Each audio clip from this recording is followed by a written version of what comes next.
mo, Susan, pag kare-kare ang usapan, ano ang dapat ang hindi mawala para sa'yo? Pag kare-kare, Kare-kare. para maging kare-kare, dapat may peanut butter, may mani. Ako bagoong. Kung gusto mong may sausawan. Pero pag niluto mo ang kare-kare, sa pinaka-main ingredient, Peanut butter. mani o peanut butter. Alam mo, ang lola ko, ang kare-kare, magmula umaga, ginigiling na yung mani. Walang Oh, peanut butter. yung Mano-mano. dinudurog na gano'n, At no? tinago namin yung recipe niya. Hanggang ngayon, nasa pamilya At pa mas namin. masarap yon. Ang kare-kare na madalas sa mga okasyon lang inihahanda, pwede nang matikman kung kailan maibigan. Literal na paandar. Yan ang kwentong inalam ni Marisol Marisol Abduraman. Kare-kare to go ba ang hanap mo? O gustong matikman ang nagbabagang sarap ng malabulkang itsura nito? Ang all-time favorite na ulam na kare-kare, kare din daw sa paandar at pagluluto. Alas 3 pa lang na madaling araw, naaamoy na raw ng mga kapitbahay ang nilulutong kare-kare ni Nora. Simula po yan 2014 pa. Talagang tatay ko po ang nakaisip. Siya po yung nagpauso talaga ng kare-kare. Tapos yun, ibinano nga po sa mga anak. Mula sa bagoong, chili oil, sinangag, toppings na chicharong bulaklak at halos 20 kilong kare-kare. Tulong-tulong ang buong pamilya sa pagluluto. Araw-araw, ganun po ang buhay namin. Dito na po kami nakakuha ng lahat, gastusin. Una, siyempre, di ba, nag-umpisa lang kami sa wala rin. Simple lang ang pagluluto ng kare-kare ni Nora. Pinakukuluan ng 2 oras ang tuwalya at bulaklak. Lalagyan ito ng swete para magkakulay.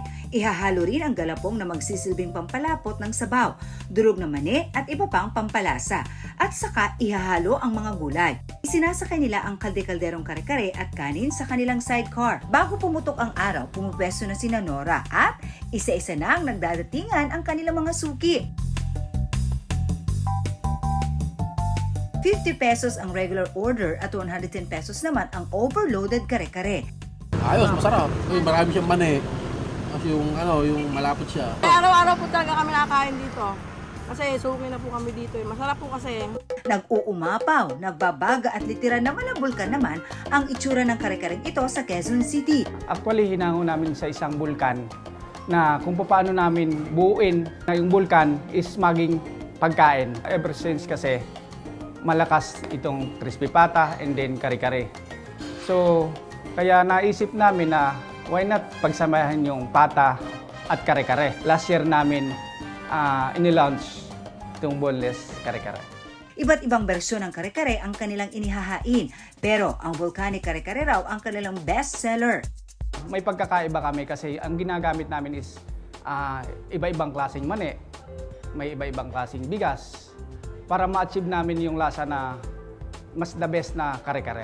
985 per order, ma'am. Boneless crispy pata ang nagsisilbing bulkan ng kare-kare. Ipiniprito ito ng nakababad sa mantika para mapanatili ang hugis bulkan. Para mabukhang kumukulong lava ang ibubuhos ng kare-kare sauce. Inihahain ito sa sizzling plate kasama ang mga pinakuloang gulay. Ang sizzling volcanic kare-kare, magandang tanawin, pero mas masarap kainin. Sa lasa, it's really good. It's on point. And the presentation is really different.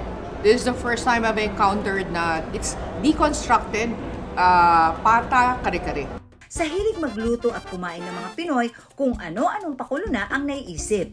Simple man o magarbo ang pagkakaluto ng kare-kare, patok yan sa panlasang Pinoy. Ako si Marisol Abduraman at yan ang kwentong dapat alam mo.